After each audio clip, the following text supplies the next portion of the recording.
Former President Trump is now pushing back on the Washington Post report that the FBI was searching for paperwork related to nuclear weapons at his home in Florida. Trump posted this message to his social media platform a short time ago, calling the nuclear weapons issue, quote, hoax. He compared it to other investigations during his presidency and made another reference to his baseless claim of agents planting evidence. Attorney General Merrick Garland announced yesterday that he's pushing to make the search warrant the FBI used to enter Mar-a-Lago public. And Donald Trump has said that he won't stand in the way of that.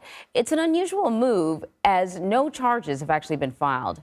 So we want to bring in CBS News chief election and campaign correspondent Robert Costa for more on this. So, Robert, with all these sort of calls for more transparency, unsealing the warrant is one thing, but why not unseal the affidavit? We get more information out of that.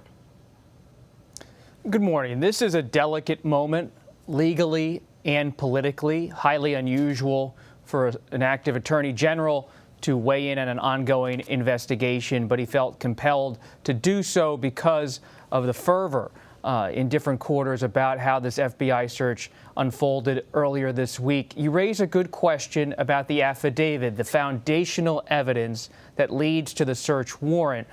Because of the fragility of this legal and political moment, there's a reluctance to do too much, it appears, on the side of the Justice Department, but they want to do more than is usually done in the sense of releasing the search warrant.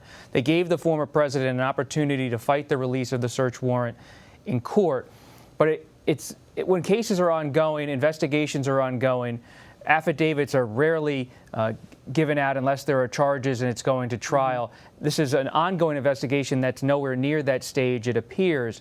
And so what they're doing is seeming to agree at this point that they're not going to fight the search warrant, but the search warrant could be quite bare bones, not much information about the evidence that led to it. Well, as you heard, the former president put out a statement saying he wants to see the warrant unsealed. But sometimes, the former president gets ahead of his lawyers. If his lawyers wanted to fight this, would they be able to? We will have to wait until 3 p.m. today to see if they formally oppose it. It appears the former president and his legal team, based on these Truth Social statements, have decided not to fight the unsealing of the search warrant, to the point I made about it maybe being a pretty basic document, an outline of why the Justice Department and FBI showed up at Mar-a-Lago, because there was interest in documents there.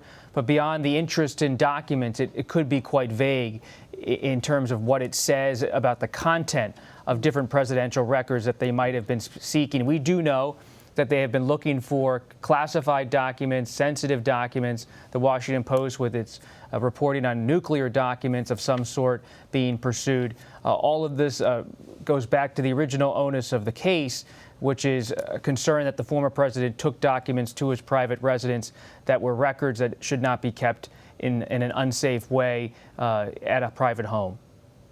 All right, Robert Costa, thank you very much. Thank you.